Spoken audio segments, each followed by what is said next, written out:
358 seconds, 5 minutes and 58 seconds, the new record, and it started with 4 words. Let's hear the voicemail. Congressman Jamie Raskin stood up, held a small digital recorder above his head, and pressed play. Miller's voice filled the chamber. Clear, unmistakable, undeniable. John, it's Steve. Listen, I need you to take care of something before Friday morning. Delete everything we talked about. Server logs from February through April, email backups, contractor payment lists, everything. Make it look like routine maintenance, scheduled cleanup. Don't leave anything that connects back to the accounts we discussed.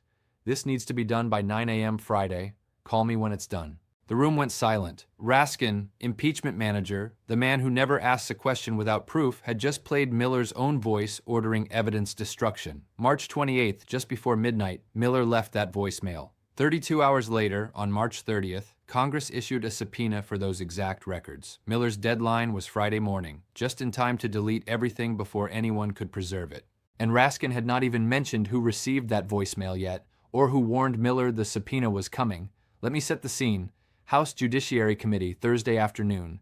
Miller sat at the witness table with 3 attorneys. None of them knew Raskin had the recording. Miller was about to find out his midnight voicemail had been preserved, extracted by the FBI, and was now playing in front of cameras, Congress, and the entire country.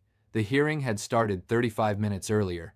Standard questions about document retention, federal records compliance. Miller gave polished answers, cited regulations, looked comfortable. Then Raskin took the microphone. "That is your voice," Raskin said after the recording ended. "Your phone number, your instruction. Delete everything by Friday morning." He pulled out a document. "Here is what makes this voicemail criminal. You left it just before midnight on March 28th.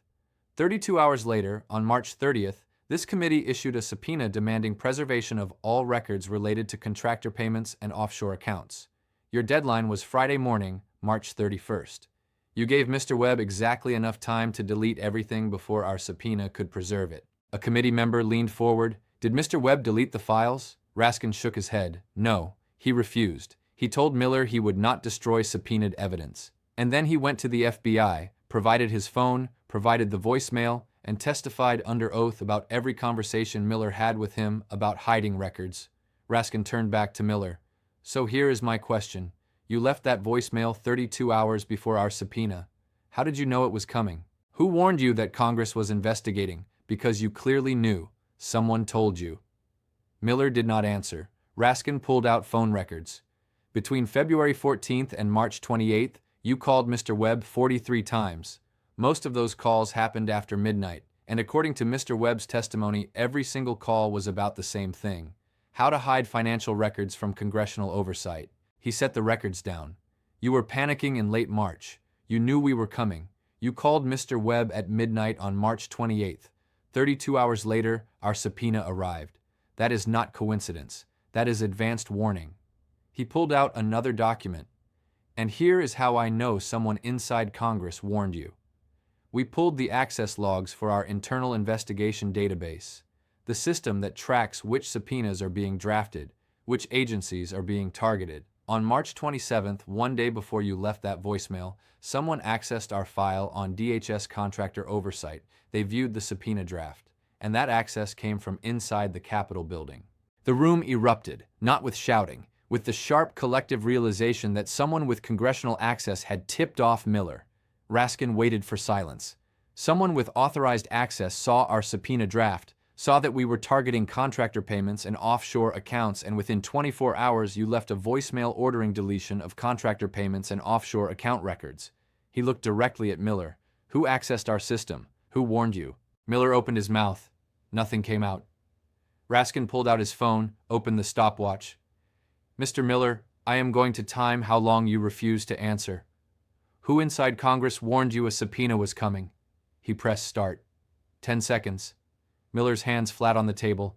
20 seconds. His attorney whispering, 30 seconds. Raskin stood. "We have your voice on that recording, your instruction. Delete everything, make it look routine. We have the timeline. Voicemail on March 28th, subpoena on March 30th. Deadline Friday, perfect coordination, 40 seconds. We have Mr. Webb's testimony that you called him 43 times at midnight asking him to hide records. 60 seconds, 1 full minute. Who are you protecting? 80 seconds. Miller's face was gray. 90 seconds. Raskin walked closer. Mr. Miller, Mr. Webb told investigators something else. He said in your phone call just before midnight, before you left the voicemail, you told him someone senior had warned you, someone who knew what Congress was investigating. Mr. Webb asked who. You refused to say. You just said someone senior with access. 120 seconds, 2 full minutes. Who would risk their career to tip you off? 140 seconds. A Republican committee member spoke. Steve, if someone warned you inappropriately, that is on them. Just tell us. Miller looked at him, looked away. 150 seconds. Raskin stopped walking. Your silence is telling me whoever warned you is someone you fear more than federal prison. 160 seconds. Let me tell you what else we found. We analyzed the access logs. The person who viewed our investigation file did not just view it. They downloaded it. Full subpoena draft, target list, timeline, everything. And according to our IT security team, that file was accessed from a specific office inside the Capitol. We know which office. We know which computer. We are going to find out who sat at that computer on March 27th. 180 seconds. 3 full minutes. And when we do, Mr. Miller, your silence will not protect them. 200 seconds. We will have the access log showing they downloaded our subpoena. We will have your voicemail showing you ordered deletion 32 hours later. We will have Mr. Webb's testimony that you told him someone senior warned you. 220 seconds. The evidence will connect with or without your cooperation. Miller's attorney stood. My client invokes executive privilege on... Raskin did not look at her. Your client's voice is public record. Executive privilege does not cover voicemails ordering evidence destruction. 240 seconds. 4 full minutes. Mr. Miller, you are protecting someone who accessed classified congressional investigation files and warned you to destroy evidence. That person committed a crime. You committed a crime. And your silence is compounding both. 260 seconds. Miller's hands trembled. 280 seconds. 300 seconds. 5 full minutes. Raskin stopped at the witness table. Mr. Miller, I am going to count to 358, and then everything goes into the record. The voicemail, the phone records, Mr. Webb's testimony, the access log showing the congressional leak. All of it. 310, 320, 330, 340. His attorney made a final attempt. Mr. Chairman, we request... The chairman cut her off. Your client will answer or be held in contempt. 354, 355, 356, 357, 358. Raskin stopped the timer. 5 minutes and 58 seconds. The longest frozen silence in congressional hearing history. He turned to the committee. The witness has refused to answer. I move to enter the voicemail recording, all phone records, access logs, and cooperating witness testimony into the congressional record. I further move to refer this matter to the Department of Justice for prosecution under federal obstruction and conspiracy statutes. Both motions passed unanimously. Raskin gathered his materials and held up the recorder one final time. 358 seconds. That is how long you sat frozen rather than explain who inside Congress warned you, but your silence does not protect them. We have the access logs. We know someone downloaded our subpoena draft on March 27th. We know you left that voicemail ordering deletion on March 28th.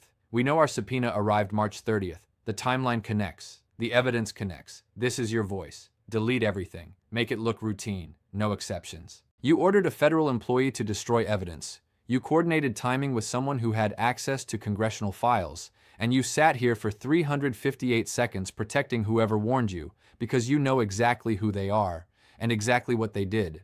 That silence just told this committee, these cameras, and federal prosecutors everything they need to know. 358 seconds is an admission.